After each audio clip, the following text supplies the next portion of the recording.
तो अगला अपना टॉपिक है परिनलिका। परिनलिका की व्यवस्था किस प्रकार की अपन चर्चा करते हैं। परिनलिका, सोलेनोइड,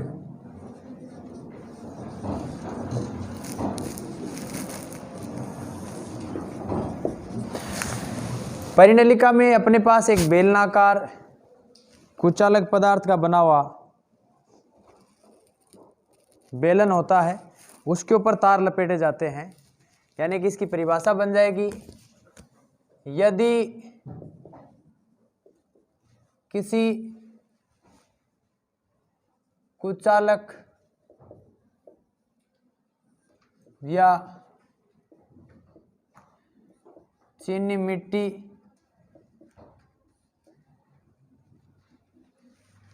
कुचालक या चीनी मिट्टी या कार्डबोर्ड से बना एक बेलन जिस पर विद्युतरुद्ध तांबे के तार लपेट दिया जाए,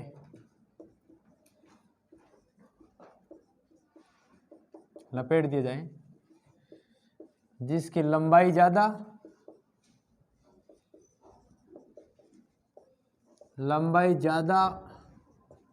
व त्रिज्या कम।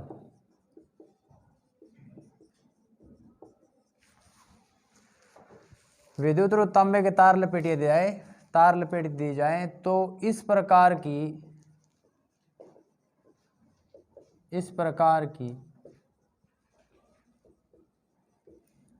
व्यवस्था को परिनलिका कहते हैं। एक बात तो ये हो गई, किस प्रकार तार लपेटेंगे, ये वाली स्ट्रक्चर है। ये हमारे पास एक कुचालक बेलन जो कार्डबोर्ड यानी गत्ते से बना है, या चीनी मिट्टी का सैंपल बना हुआ है, ये स्ट्रक्चर इसकी।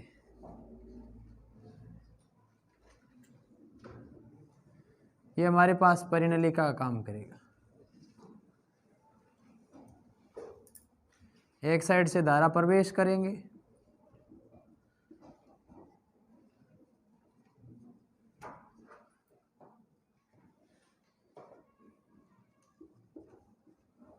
और ये आउटवर्ड बना दो भाई, इस प्रकार की स्ट्रक्चर इसमें बना दो।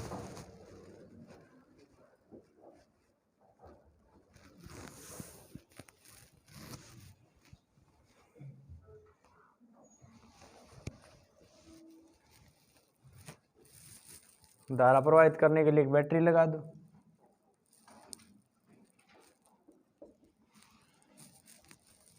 तो इसमें चुंबकीय क्षेत्र उत्पन्न हो जाएगा।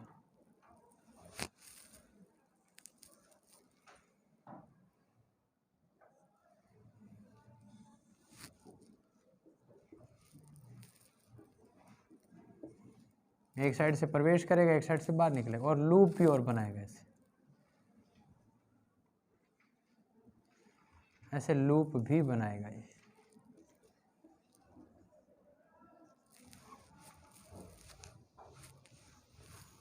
यानी एक साइड में तो मैग्नेटिक फील्ड प्रवेश करेगा, दूसरी साइड से बाहर निकलेगा। इसका अगर वास्तविक रूप और बनाए तो ये स्ट्रक्चर बन सकती है। ये परिनलिका वाला शेप, ये बीच में समान रूप से उत्पन्न चुंबकीय क्षेत्र, इस भाग में अंदर की तरफ प्रवेश करेगा, बाहर की तरफ निकलेगा, अंदर की तरफ प्रवेश, नीचे से ये वाला।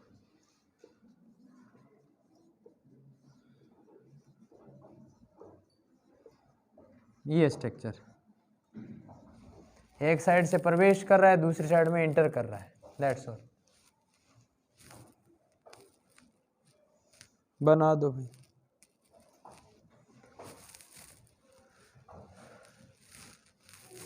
और देखो दूसरी बात, यदि परिनलिका में धारा प्रवाहित की जाए तो इसके अंदर समरूप यानी समान रूप से समरूप चुंबकीय क्षेत्र उत्पन्न हो जाएगा। लिख दो। आगे अपन ज्ञात करते हैं कि इसमें चुंबकीय क्षेत्र कितना उत्पन्न होगा। आगे आ जाएगा अनंत लंबाई की परिनलिका में चुंबकीय क्षेत्र। तो अनंत लंबाई की परिनलिका अनंत लंबाई की परिनलिका के कारण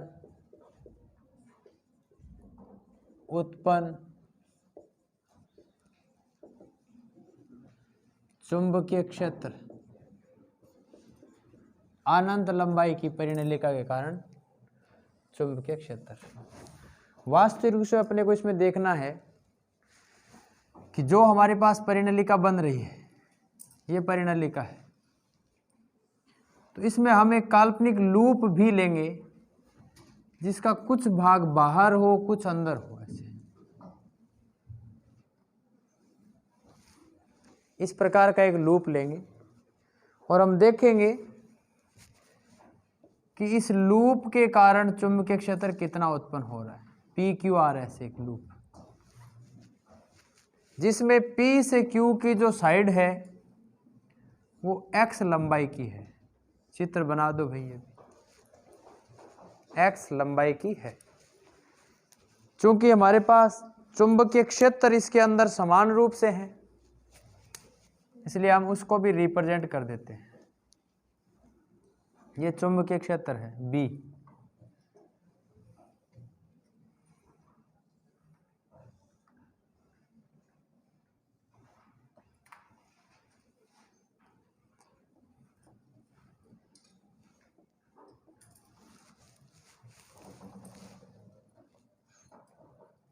अनंत लंबाई की परिनलिका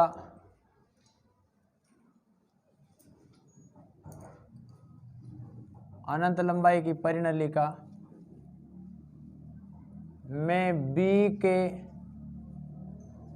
मान ज्ञात करने के लिए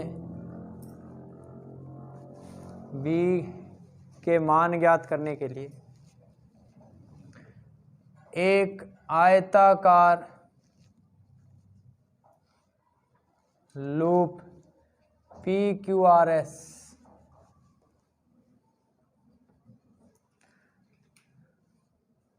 लिया जाए, जिसमें इसकी PQ भुजा तो किस में रहे भाई? PQ भुजा नलिका के अंदर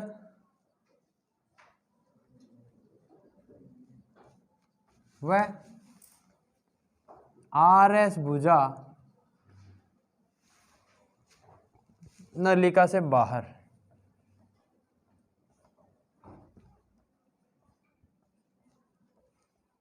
ली जाए तो एम्पियर के नियमानुसार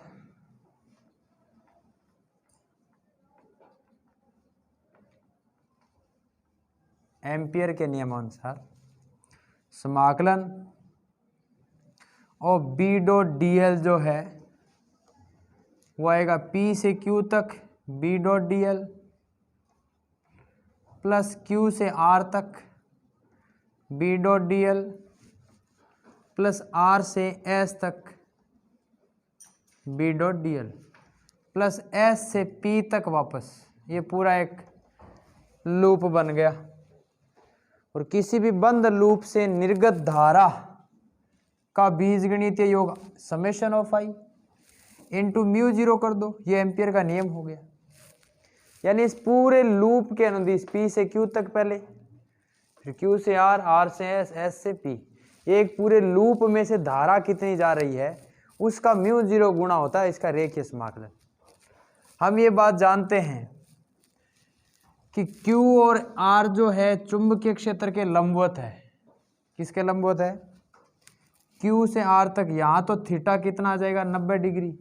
अगर मैं इसको और एक्सटेंड करूं तो B D L dot product हटाते ही कॉस थीटा, थीटा का मान 0 आ रहा है क्योंकि P से Q वाला पोर्शन तो चुंबकीय क्षेत्र की डायरेक्शन में है। बार बार लिखने की आवश्यकता नहीं है अपने को। P से Q तक प्लस इंटीग्रेशन Q से R वाली जो भुजा है Q से R की ओर, ये इस चुंबकीय क्षेत्र के लंबवत है। अर्थात हम कह सकते हैं B D L cos 90 degree, यह मान 0 हो जाएगा इसका, प्लस R से S वाला जो है, ये थीटा तो 0 डिग्री है यहाँ पर, या 180 डिग्री कह सकते हो, परंतु चुंबकीय क्षेत्र यहाँ पर 0 है भाई, ये भी लिखो साथ में।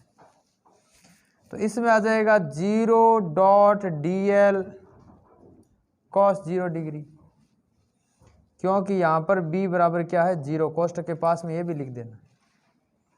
प्लस इंटीग्रेशन s से p, ये आपको पता है अगर मैग्नेटिक फील्ड है लेकिन cos का मान 90 डिग्री है यहाँ पर, दैट इज बिकम म्यू 0 आई कह दो। आई में भी आप याद रखो, इसमें नंबर ऑफ टर्न्स, यहाँ से 1 टर्न 2 टर्न, जितने इसमें टर्न्स जाएंगे तो उतने ही उसमें धारा का गुणज रहेगा। तो ये अपने पास आ जाएगा x इंटू आई या एन एक्स इंटू आई। टोटल लंबाई इसमें आ जाएगी एन एक्स इंटू आई। अब कह दो सर स्मॉल एन क्या चीज है? आगे लिख देंगे। स्मॉल एन है एकांक लंबाई में फेरों की संख्या, फेरों की संख्या। तो ये मान आ गया b इंटीग्रेशन p से q तक dl, इतना ही बच गया। ये 0 हो गया, ये भी 0 हो गया और ये भी 0 हो गया। ये 0 90 डिग्री के कारण हो गया, यहाँ चुंबकीय क्षेत्र है नहीं इसलिए 0, ये वापस 90 डिग्री के कारण, that is become mu 0 N x I, mu 0 N x I. आगे कोष्टक में लिख दो बच्चों इस बात को कि समेशन ऑफ आई जो है वो है एन एक्स आई के बराबर।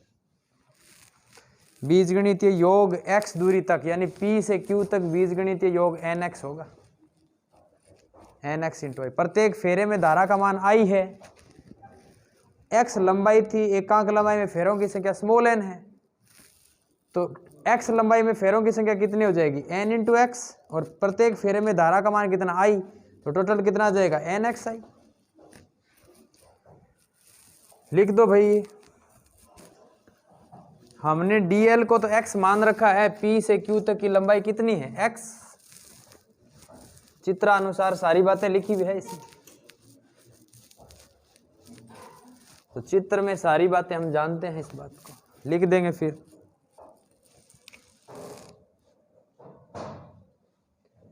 चित्रानुसार इंटीग्रेशन p से q dl जो आएगा दैट इज बिकम x, इसलिए b इंटू एक्स बराबर आ गया म्यू 0 एन एक्स आई, तो which implies b is equal to x से तो x कट गया, यह आ गया म्यू 0 एन आई।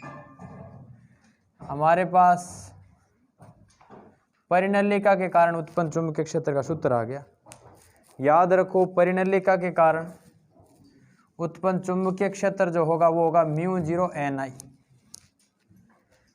म्यू 0 एन आई।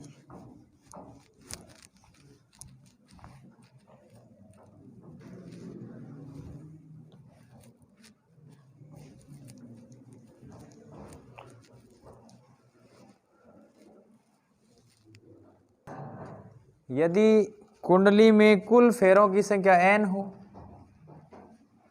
यदि परिनलिका में, नोट कुंडली, परिनलिका में कुल फेरों की संख्या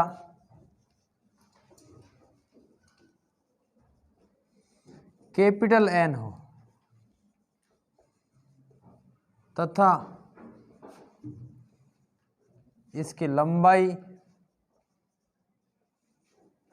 कैपिटल L हो, तो n बराबर आ जाएगा n/L, क्योंकि n तो प्रति एकांक लंबाई में फेरों की संख्या थी। तब b का मान क्या आ जाएगा, μ0 Ni/L। ये i है, इसको मैंने कैपिटल लिख दिया, कोई फर्क नहीं पड़ेगा, लिख दो भाई। अगर आप H जनरेट करना चाहो, यदि आप चुंबकन का मान लिखना चाहो, अतः चुंबकन क्षेत्र H = होता है B/μ0, तो उसका मान जैसे इस μ0 को यहाँ लाओगे तो उत्तर आ जाएगा Ni/L या फिर Ni।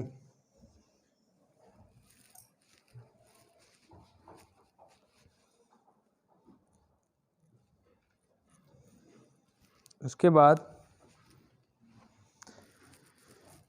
आगे कोई कंडीशन और डिटरमाइन करते हैं अपन।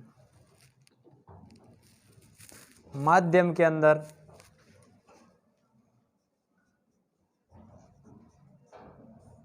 माध्यम में B बराबर होता है μ0 μr Ni। इसी हिसाब से H का भी मान आ जाएगा लिखना चाहो तो।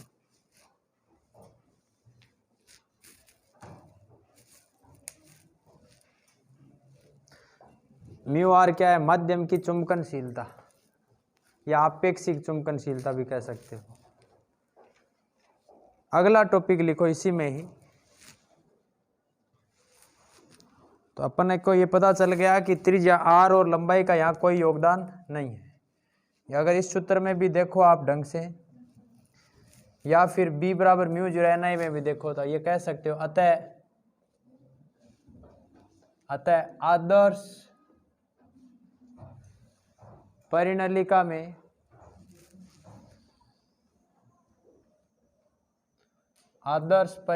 में उसकी अक्ष पर उत्पन्न चुंबकीय क्षेत्र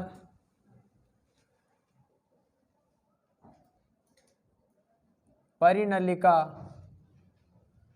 की त्रिज्या r व लंबाई L पर निर्भर नहीं करता। दोनों ही बात सही है, क्योंकि ये तो स्मॉल n पर डिपेंड करता है। स्मॉल n का मान तो फिक्स रहता है, लंबाई चाहे कितनी हो, एकांक लंबाई में फेरों की संख्या तो फिक्स रहती है। नीचे वाले ने लिखो, यदि परिनलिका की लंबाई, एक नंबर बात कह दो इसको, यदि परिनलिका की लंबाई परिमित हो तो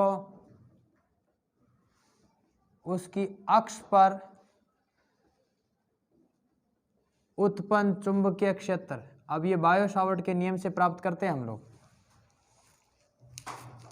उसकी अक्ष पर उत्पन्न चुंबकीय क्षेत्र।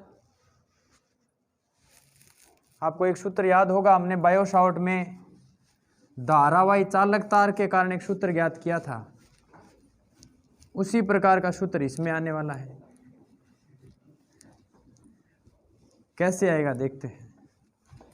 अगर लंबाई परिमित हो तो पहले तो हम परिमित का एक चित्र बनाते हैं। कैसा चित्र है ये देखो, ये परिनलिका है हमारी।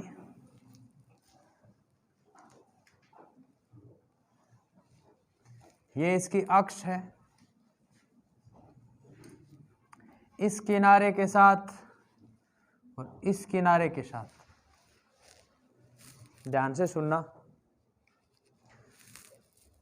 इस किनारे के साथ इसकी अक्ष एंगल बनाती है φ1 और दूसरे किनारे के साथ ये अक्ष बनाती है φ2।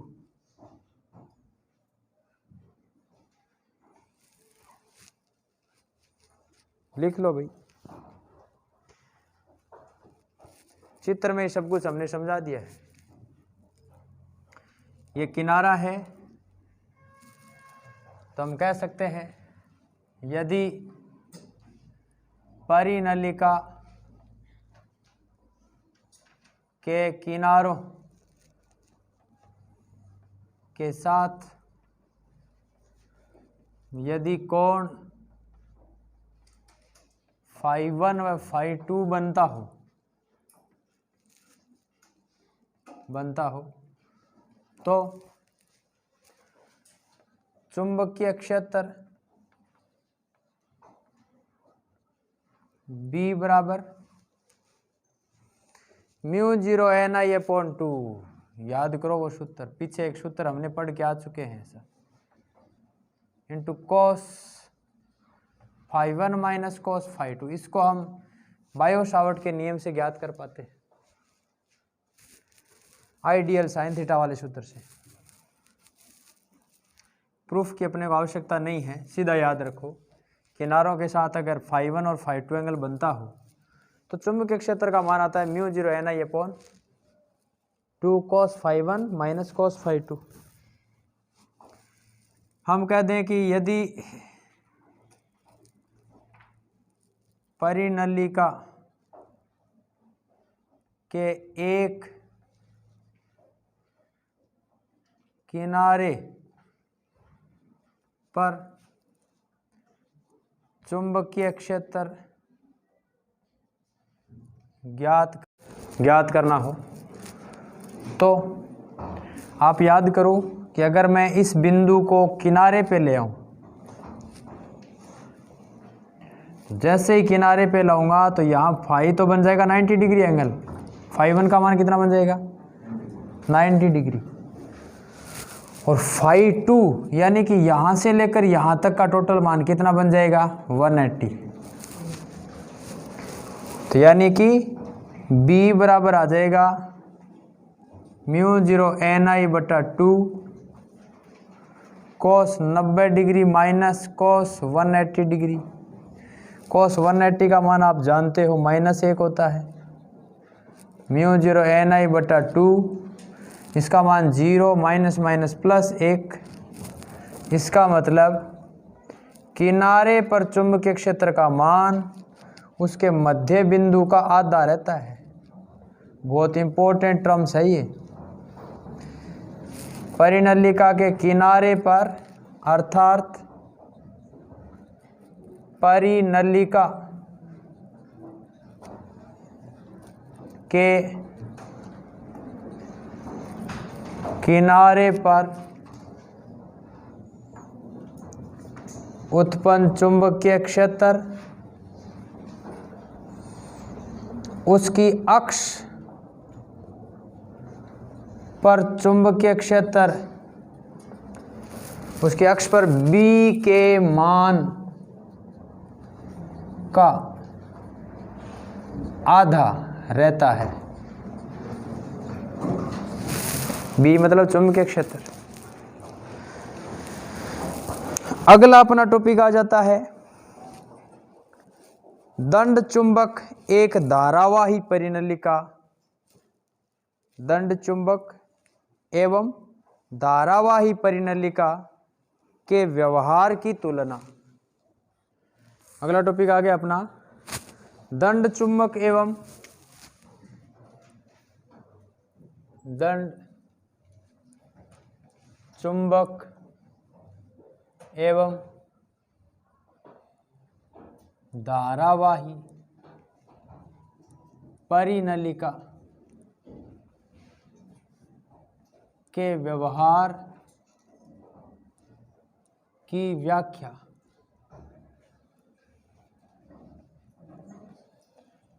दंड चुंबक जो है वो भी स्वतंत्रता पूर्वक अगर लटकाते हो तो उत्तर दक्षिण दिशा में ठहरता है, और परिनलिका को भी अगर लटकाते हो तो उत्तर दक्षिण दिशा में ठहरता है। यदि एक परिनलिका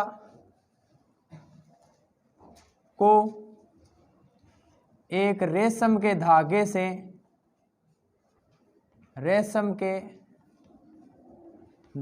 से बांध कर लटका दिया जाए,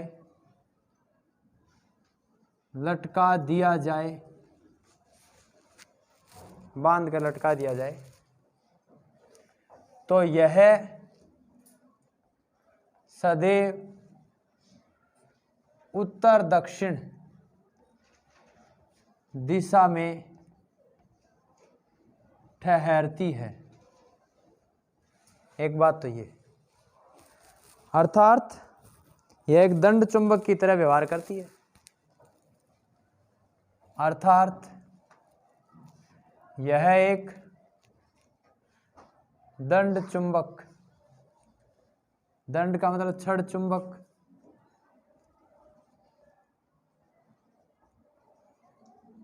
दंड चुंबक के समान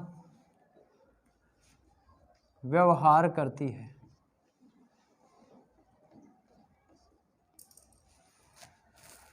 और यदि परिनलिका में धारा की दिशा भी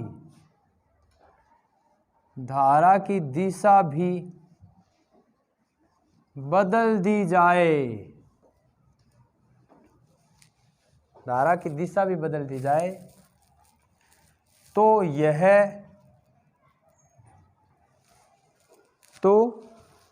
यह अपने सिरों की ध्रुवता बदल लेगी, यह अपने सिरों या सिरे की ध्रुवता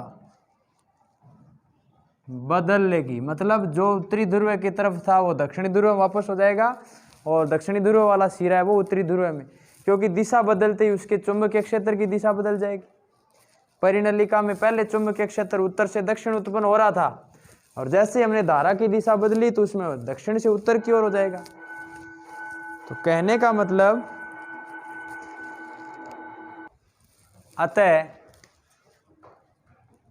अतः परिनलिका एक दंड चुंबक के समान कार्य करती है।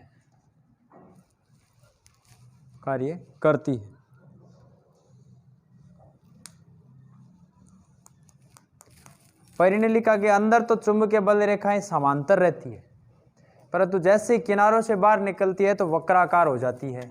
एक गुणता इसका ये हो गया, जैसे समांतर अंदर तो कैसे रहेगा, समान रहेगा, सीधी रहेगी लाइनें, बाहर निकलती ऐसे वक्राकार शेप में हो जाएगी बल रेखाएं। तो ये वाला ध्रुव है तो N कहलाएगा, और ये वाला ध्रुव है S। अगर आप करंट की दिशा बदल दोगे तो S इधर आ जाएगा और N इधर आ जाएगा। ये एक छोटा सा बीच में टॉपिक और था। अगला अपना टॉपिक रहेगा टोराइड। परिनलिका के बाद अगला अपना जो टॉपिक है वो है टोराइड की अक्ष पर चुंबकीय क्षेत्र। तो पहली बात तो यह है कि टोराइड होता क्या है। वास्तव में एक टोराइड परिनलिका ही है जिसको वर्ताकार मोड़ के बनाया जाता है। अर्थात अगर मान लो ये परिनलिका है हमारे पास, और इस परिनलिका के दोनों सिरों को मोड़कर एक वर्ताकार रूप दे दें ऐसे, इस प्रकार से, और इसके ऊपर तांबे के तार लपेट दें ऐसे, तो ये व्यवस्था कहलाती है टोराइड।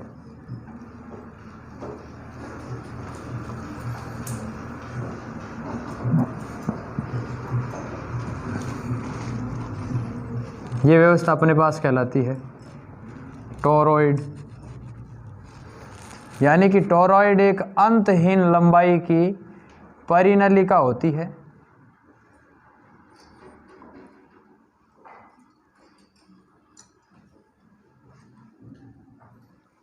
ये, और इसके केंद्र पर अपने को चुंबकीय क्षेत्र ज्ञात करना है। तो हम लिख सकते हैं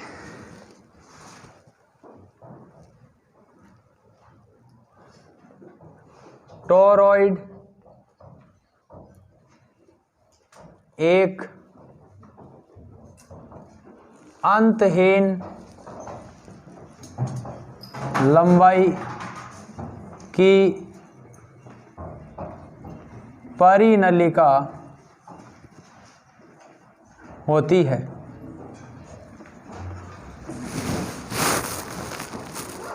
जिसकी त्रिज्या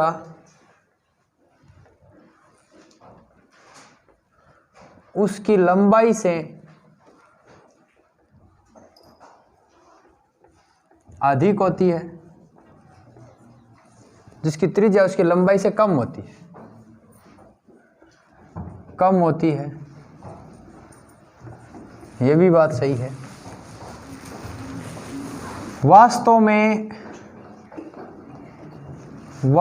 में परिनलिका को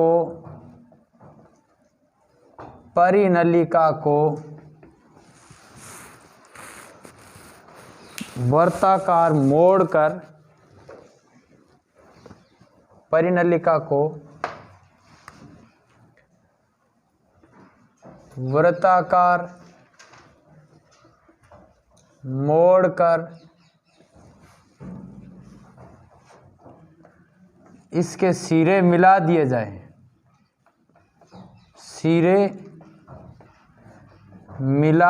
जाएं, तो यह टोरॉइड कहलाती है। अथवा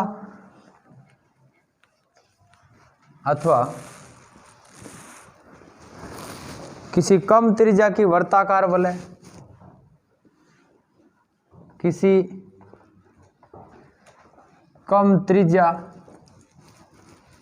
वाली वर्ताकार वलय पर तांबे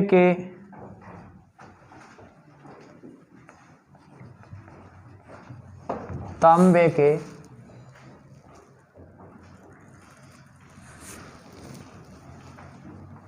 तार विद्युत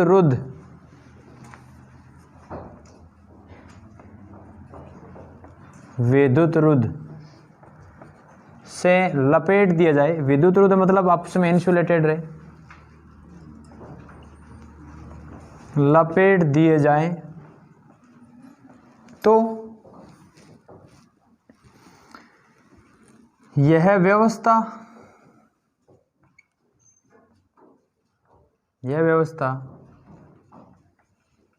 टोरॉइड कहलाती है। यदि r त्रिज्या वाली वलय पर n फेरे लपेट दिए जाएं,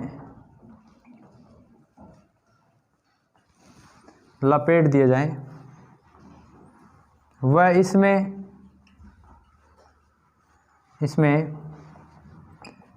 I एम्पियर की धारा प्रवाहित की जाए। I एम्पियर की धारा प्रवाहित की जाए तो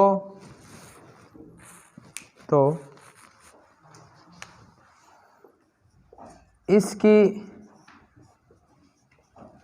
लंबाई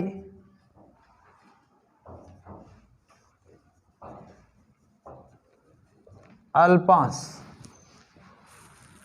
यानी परिधि, लंबाई अल्पांश वाले भाग से केंद्र पर B का मान किस नियम लगाएंगे भाई? एम्पियर का नियम लगाएंगे, एम्पियर के नियम से।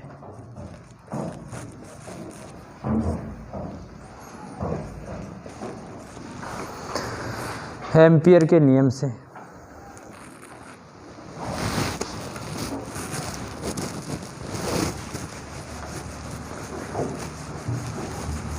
चैप्टर नंबर 7 का ये अंतिम टॉपिक है। काफ़ी बड़ा चैप्टर है ये, करीबन इसमें 10-12 वीडियो बने हैं इस चैप्टर के। टोरॉइड का ये डायग्राम भी बनाए भाई।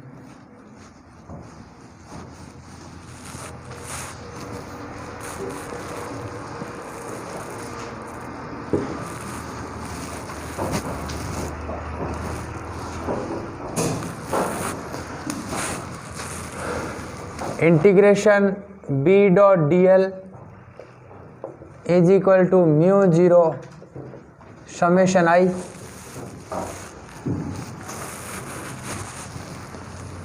इस समेशन i का जो मान है वो हमारे पास ni आ जाएगा। n फेरे हैं, प्रत्येक फेरे में i एम्पियर की धारा प्रवाहित हो रही है, तो n फेरों में ni। चूंकि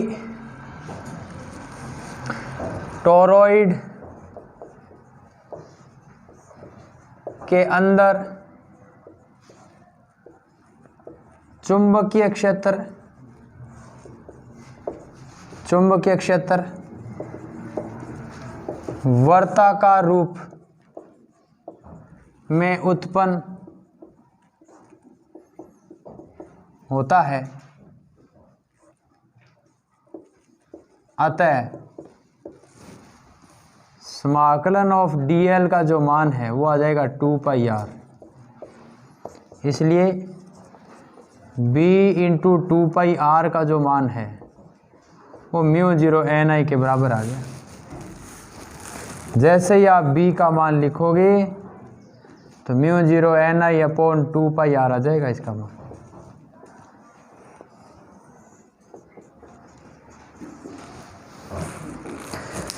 टू पाई आर इसकी परिधि है। परिधि एक प्रकार से लंबाई होती है, तो अपन ये भी कह सकते हैं कि इसकी परिधि में एकांक लंबाई में फेरों की संख्या, यदि टोरॉइड की परिधि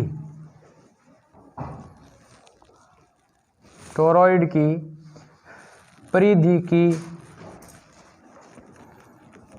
एकांक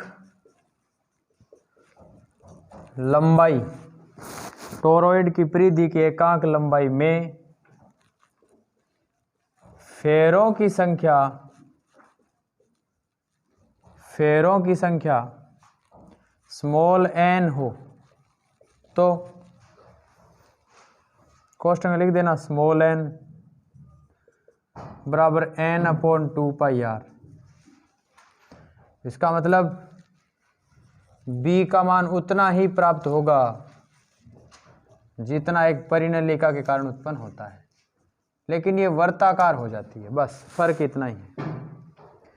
माध्यम में और कह सकते हो, नीचे इसके लिख देना, अगर माध्यम हो टोरॉइड के बीच में अगर कोई मटेरियल भर दें तब b का जो मान है वो आ जाता है म्यू 0 म्यू r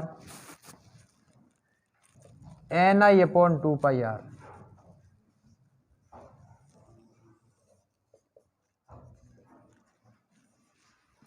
ये हमारे पास चुंबकीय क्षेत्र का मान आ जाता है टोरॉइड के कारण। एक बात समझने वाली है कि टोरॉइड के केंद्र पर जो उत्पन्न चुंबकीय क्षेत्र है वो उसकी त्रिज्या पर निर्भर करता है। नोट डाल के बात लिख लो। अर्थात टोरॉइड के कारण उत्पन्न B का मान इसकी त्रिज्या पर निर्भर करता है, वहीं सोलेनॉइड के लिए ये कुछ है नहीं ऐसा। धारावाही टोरॉइड में चुंबकीय क्षेत्र केवल टोरॉइड के अंदर उत्पन्न होता है, बाहर शून्य रहता है। ये भी बात सही है इसकी। धारावाही टोरॉइड के अंदर चुंबकीय क्षेत्र उत्पन्न होता है, बाहर इसका मान शून्य होता है। यानी कि बाहर P2 बिंदु लें और अंदर P1 बिंदु लें तो यहां पर B का मान 0 रहेगा और यहां पर B का मान 0 नहीं रहेगा। दोनों ही बात सही है। तो इसी टॉपिक के साथ अपना चैप्टर नंबर 7 कंप्लीट